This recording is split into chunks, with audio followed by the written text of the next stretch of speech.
मुलाच्या पार्थिवासमोर त्याला अखेरचं पाहताना वृद्ध बापाच्या मनात काय घालमेल सुरू असेल याची नुसती कल्पनाही हादरवणारी आहे। मुंबईच्या पवईतील जलवायू विहार इथे जेव्हा पायलट सुमित सबरवाल यांचं पार्थिव आणण्यात आलं तेव्हा सगळ्यांचाच कंठ दाटलेला होता। 88 वर्षाचे सुमित सबरवाल यांचे वडील पुष्कराज सबरवाल यांच्या डोळ्यात दाटलेल्या वेदना अश्रूंच्या रूपाने वाहत होत्या। त्या थांबायचं नावच घेत नव्हत्या।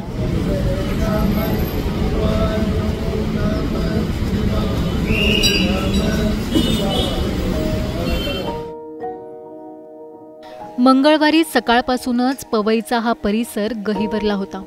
सुमित सबरवाल यांना अखेरचा निरोप दिला जाणार होता। त्या निमित्ताने सुमित यांना ओळखणारी त्यांच्या परिचयाची आपली जवळची सगळीच लोक इथं जमली होती। सुमित सबरवाल यांचा मृत्यू अशा वेळी झालाय जेव्हा त्यांच्या वडिलांना मुलाची सगळ्यात जास्त गरज होती। ज्या वयात मुलाने वडिलांचा आधार होण्याची वेळ होती त्याच वेळी दुर्दैवाने वृद्ध वडिलांना मुलाचे अंत्यसंस्कार करण्याची, त्याला खांदा देण्याची वेळ ओढावली होती। हा प्रसंग कोणत्याही संवेदनशील मनाला चटका लावणारा असाच होता। 2 वर्षांपूर्वी सुमित सबरवाल यांच्या आईचं निधन झालं होतं।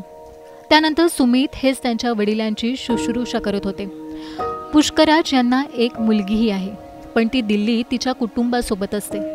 आता हा योगायोग म्हणा किंवा ठरवून केलेली गोष्ट, त्यांच्या मुलीची दोन्ही मुलं म्हणजेच पुष्कराज यांचे दोन्ही नातूही पायलटच आहेत। आता मुलगा सुमितही नाही आणि पत्नीचंही 2 वर्षांपूर्वी निधन झालं। अशावेळी आता वार्धक्यातलं आयुष्य पुष्कराज यांच्यासाठी आणखी एक यक्ष प्रश्न घेऊन उभं राहिले। सुमित सबरवाल 1994 एअर इंडियामध्ये जॉईन झाले। त्यांना 8000 पेक्षा जास्त तास विमान उड्डाणाचा प्रदीर्घ अनुभव होता। अहमदाबाद विमान उड्डाणाआधी त्यांनी वडिलांना फोनही केला होता अशा बातम्याही समोर आल्या। पण दुर्दैवाने टेक ऑफ केलेलं हे विमान सुमित सबरवाल लँड करू शकले नाहीत।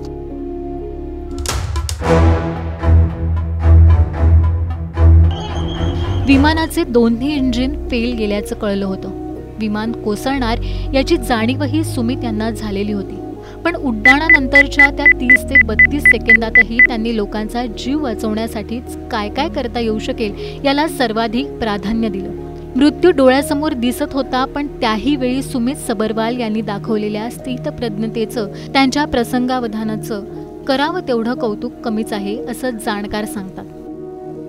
सुमित सबरवाल यांनी 31 वर्षांची एअर इंडियाची कारकीर्द आता निवृत्तीकडे वाटचाल करत होती, पण अहमदाबाद विमान दुर्घटनेत त्यांचाही मृत्यू झाला, ज्याने त्यांच्या वडिलांवर मोठा आघात केलाय।